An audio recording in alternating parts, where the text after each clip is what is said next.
Hello everyone. The title of this video is What Do You Want? Might subtitle it Why Do You Want What You Want? Now, to relate a little bit of my personal history and background, in my younger days, like many young boys and young men, my primary interest was in things that went fast. First, bicycles, go-karts, motorcycles, cars. I've done all of that. Unfortunately, I don't have great hand-eye coordination, so I've survived a number of crashes over the years without long-term deleterious effects, I guess you might say. And as I got a little older, I finished school, joined the military for 4 years, got out, relocated from Pennsylvania to Florida.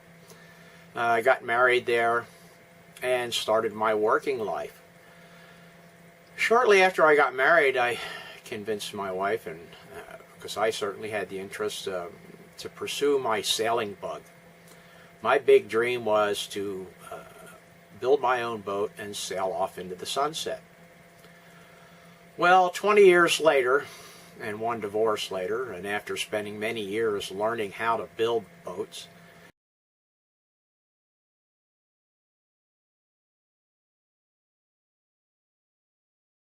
I set off in 1992 on a 30-foot boat that I built myself. And I left Southern California and did a 2-year cruise down through the South Pacific and returned to Southern California. Well, by that time I was in my early 40s and thought I ought to do something to provide for myself in my later years. So I sold that boat and went back to the normal working life. Well, a couple of years later, I had an unfortunate incident at work where a ladder came out from under me and I was pretty severely injured. I didn't want to quit working, but I really just couldn't go on physically, so I quit working. By this time I was living in Southern California. I sold out of Southern California, moved back to Florida, and thought about what I was going to do. Well, I had this extensive boating experience background, so I thought, well, I'll get another boat.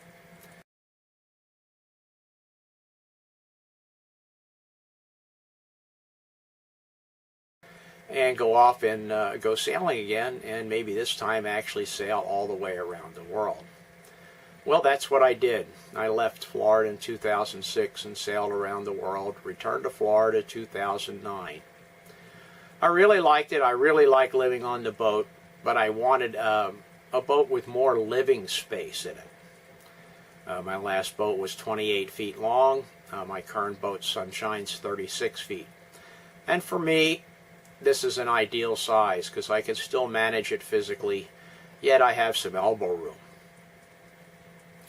So I've accomplished that one big objective that I had in life.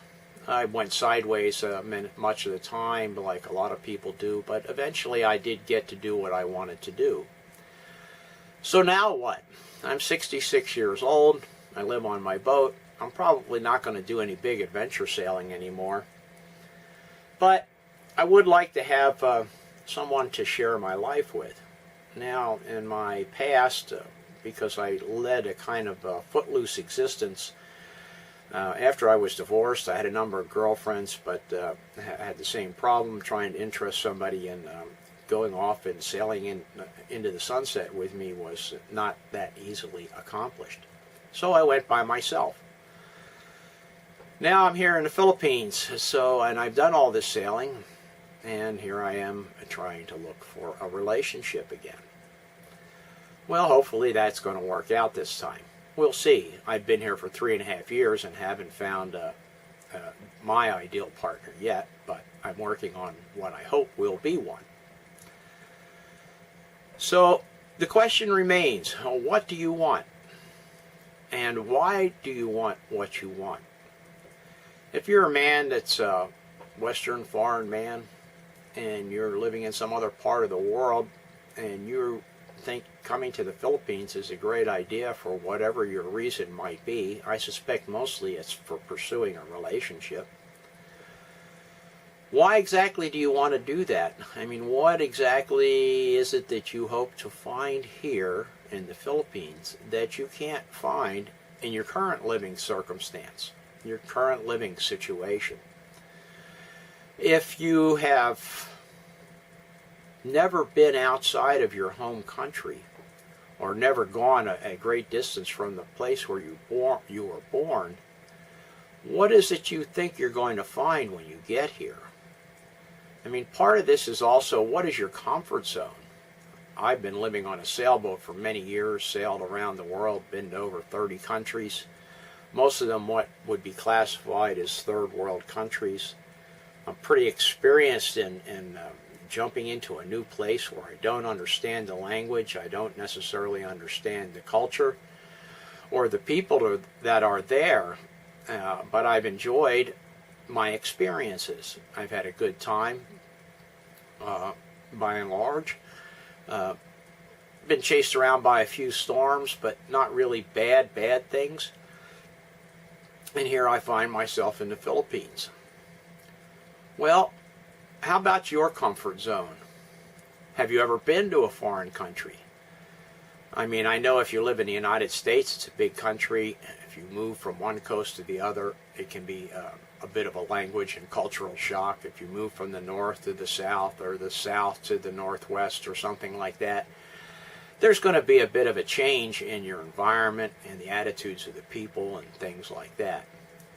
But none of that is like going to a country where people don't speak your language and where their culture, the cultural basics are completely different than anything that you've experienced before. Are you prepared for that kind of a change in your life? I enjoy it. The people that I've met have opened my eyes to looking at life and looking at what's going on in different ways than I would ever have experienced if I had stayed in the United States. But if that kind of thing makes you uncomfortable, you're probably going to be in for a hard time. Now, it seems to be that people that relocate out of their native country to another country hit the wall at about 3 years. And they either continue on after the 3 years, or they give it up and pack up and go back to wherever it is they came from. Now, to relate, that 3 years is kind of important, I think, and to relate a little story to you about that 3 years. Many years ago, there was a young man that came to the United States. He almost spoke no English and had about $20 US in his pocket. But he had a plan. He had a 3-year plan.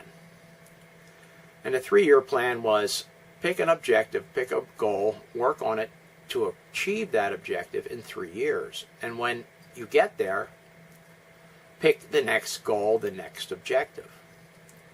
Now, you may or may not care for this guy. He's still alive, a couple of years older than I am. You may not care for his politics or the things that he does. That's really immaterial, because the example is, here is someone that started with basically nothing and achieved a great deal in his life. And who I'm talking about is Arnold Schwarzenegger. I mean, he certainly gained fame and fortune, the second highest political office in the United States. That's quite an accomplishment for a young man starting out with nothing. Now, obviously, most people that are, most of you men that are going to come to the Philippines are not starting out from zero. And certainly the idea of coming to the Philippines to gain fame and fortune is probably not going to work out real well. So hopefully you've accomplished those financial goals in your life to a sufficient level where you can support yourself in somewhat of a comfortable fashion if and when you arrive in the Philippines. But do be aware, I mean, be clear with yourself about what it is that you want, what it is you expect to find when you get here. And be honest with yourself about where your comfort zone is and how comfortable you can be living outside of that comfort zone. I mean, are you going to be one of these that makes it not even 3 years, maybe not even 3 months? Or are you going to be one of those ones that says, yep, this is what I want to do. I'm going to go there. I'll do my research. When I get there, I know I'm an adaptable enough person to fit into the situation as best I can make it, and I'll spend the remaining part of my life there. Well, that's great. If, however, you're the kind of person that's just going to sell off and hop on a plane and land here, hope you land on your feet and just wing it, that's great too. If you have the kind of personality and adaptability that can do that. I mean, I don't know what all of you guys out there think. You think you're going to land, get off the plane, walk down the sidewalk, have some beautiful 23-year-old fall in your lap and live happily ever after. I don't know. I guess things like that actually happen from time to time. Lots of horror stories too, unfortunately. So, what do you want? And why do you want what you want? And what do you expect to find in this place, the Philippines, that you don't have where you are right now? I hope you ask yourself these questions seriously and come up with some good answers. And maybe you would care to expand on those answers in the comments section below the video. Thanks.